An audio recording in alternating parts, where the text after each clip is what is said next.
রাজনীতিতে আপনি দেখেন যে গত 7-8 বছর এমন একটা সংগঠন দেখেন যারা সর্বপ্রথম শিক্ষার্থীরা নির্যাতিত হয়েছে তার পাশে দাঁড়াইছে। যদি নামটা আসে, নাম হবে ছাত্র অধিকার পরিষদ।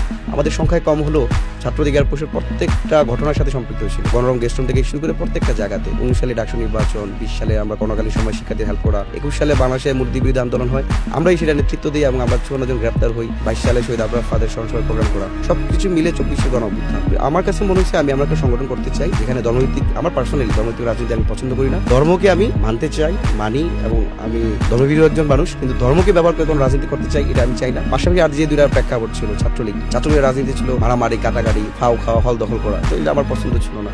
আর পাশাপাশি ছাত্রদলেরও আমি দেখতাম যে মানে শোডাউন কেন্দ্রিক রাজনীতি, বিশাল বড় বড় মিছিল এবং শিক্ষার্থীদের সাথে একটা বিশাল বড় একটা গ্যাপ মানে আমার চোখে লাগতো। তারপর মনে হচ্ছে যে আমার এমন একটা প্ল্যাটফর্ম যাওয়া উচিত। আমি যেহেতু ইউনিভার্সিটি স্টুডেন্ট না, বাট আমার যদি ডেডিকেট হই, দলের প্রতি কমিটেড থাকি, নেতৃবৃন্দের সাথে এঙ্গেজ থাকি, আমি যেন আমি ডে ওয়ান থেকে আমি স্বপ্ন দেখতাম যে এই সংগঠনে আমি প্রেসিডেন্ট হতে চাই, সেক্রেটারি হতে চাই। এই জায়গায় কোন সংগঠন আমার জন্য ভালো, ফ্লেক্সিবল, কোন সংগঠনটা ভালো, ঝামেলা নাই এবং শিক্ষার্থীদের জন্য কাজ করতে পারবো। তখন আমার কোনো কোশ্চেন ছাড়াই আমার মাথায় ছাত্র অধিকার পরিষদ আসছে এবং ছাত্র অধিকার পরিষদ শিক্ষার্থীদের জন্য কল্যাণে কাজ করছে। এবং আমি দেখেন ঢাকা বিশ্ববিদ্যালয়ের বাইরেও একটা সেন্ট্রাল প্রেসিডেন্ট হওয়া আমাদের এই সংগঠনের বিষয় আছে। তো সবকিছু মিলে মনে হচ্ছে বিদ্যমান যে ছাত্র রাজনীতি, ছাত্র শিবির, ছাত্রদল, ছাত্র বা অন্য সংগঠন যারা আছে, ছাত্রলীগ তো প্রশ্ন আসে না, তাদের মধ্যে থেকে সবচেয়ে বেস্ট অপশন আমার কাছে মনে হচ্ছে ছাত্র অধিকার পরিষদ। টিম নয়, এখনো এটা বেস্ট মনে হয়। সেই জন্য আমার ছাত্র অধিকার পরিষদ নিয়ে যখন কথা বলতেছি আমরা, আমাদের বাংলাদেশের যে ছাত্র রাজনীতিতে সবচেয়ে বিরাট একটা কলঙ্ক হলো যে তারা মাদার পার্টির লেজুর ভিত্তি করে। ঠিক আছে, লেজুর ভিত্তি মানে হচ্ছে মাদার পার্টির লেজ হিসেবে কাজ করে। আপনারা কি নুরুল হক নুর সাহেবের চাইতে গণ অধিকার পরিষদ এটার লেজ হিসেবে কাজ করেন, মানে তাদের পারপাস সার্ভ করেন, নাকি দ্বিমত পোষণ করার সুযোগ আছে?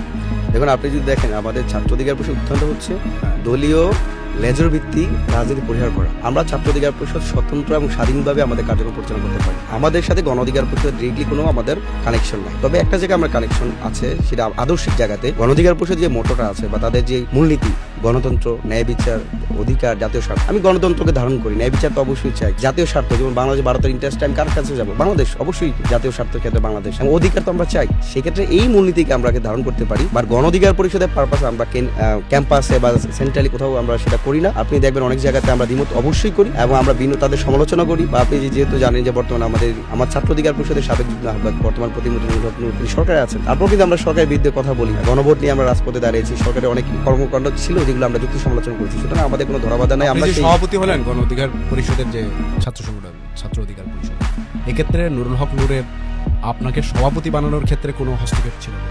এটা প্রশ্নই না। আমাদের ইন্টারেস্টিং একটা বিষয় হচ্ছে আমাদের কাউন্সিল হয় এবং কাউন্সিলে ভোটার কার্ড আমাদের বর্তমানে বাংলাদেশ ছাত্র অধিকার পরিষদের 164টা ইউনিট আছে বিশ্ববিদ্যালয়ে যারা পদমর্যাদার, তারা এইখানে সভাপতি, সাধারণ সম্পাদক, সাংগঠনিক 3 জন মিলে ভোট দেয়। ভোটের মাধ্যমে আমাদের নেতা নির্বাচন করে। তো সুতরাং এখানে অন্য কোনো নেতার প্রভাব বা নেতার আনুগত্য করতে হবে বা নেতাই চাইলে তাকে নেতৃত্বে বসাবে, যারা বিদ্যমান যে আমরা যে ছাত্র রাজনীতি দেখতে পাই সেটার কোনো লেজ বাংলা ছাত্র অধিকার পরিষদের নাই। আমাদের নেতৃত্বে যারা আমাদের কর্মী যারা আছে, তৃণমূল আছে, তারাই তাদের নেতৃত্ব ঠিক করে। আপনি কি কয়েকটা আমাদেরকে উদাহরণ শোনাইতে পারবেন যেখানে মনে করেন গণ অধিকার পরিষদের নেতারা, গণ অধিকার পরিষদের সভাপতি নুরুল হক আপনাদের উপর একটা মানে অনধিকার চর্চা করতে চেয়েছে কিন্তু আপনারা খারিজ করে দিয়েছে, এরকম কয়েকটা নজির কি দেখানো যাবে? না, অনধিকার চর্চা এরকমটা আসে নাই। কোনো মতামত চাপিয়ে দিয়েছে, আপনারা সেটা গ্রহণ করেন? মানে একটা বিষয় ধরেন, রিসেন্টলি আমি যেটা বললাম যে উনি প্রতিমন্ত্রী হয়েছেন, সরকারের গুরুত্বপূর্ণ একটা পার্ট, এবং সরকার গণভোট এবং জুলাই সনদ নিয়ে একটা রিজিড পজিশন আছে।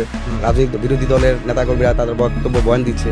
তা আমি তো নুরুল হক নূর আমাদের ছাত্র অধিকার পরিষদের সাবেক যে নেতৃত্ব, আমরা সেই হিসাবে তাকে আমরা গ্রহণ করি। তবে উনি যেমন গণভোট নিয়ে ওনার যে অবস্থান ছিল বা উনি যেই একটু কম কথা বলা বা একটু দেখতেছেন এরকম যে অবস্থান, সেই জায়গাতে কিন্তু আমরা বোল্ডলি স্টেটমেন্ট দিয়েছি। আমরা পিএম এর বিরুদ্ধেও কথা বলছি, স্বরাষ্ট্রমন্ত্রীর বিরুদ্ধে অবস্থান নিচ্ছি এবং গণভোটের পক্ষে আমরা প্রতিবাদ করছি, সমালোচনা করছি এবং স্টিল নাও আমরা বলছি জুলাই স্মৃতি জাদুঘরকে যেন জুলাই মাসে ওপেন করা হয়। তো সরকারের সাথে অনেক জায়গায় যে সাংঘর্ষিক, সরকারের একটা অংশ তো উনি, এই জায়গা তো আমাদের কখনো বলে নাই তোমরা এই কথা কেন বললা, আমার জন্য চাপ আসতেছে। তিনিও যেমনটা বলে নাই।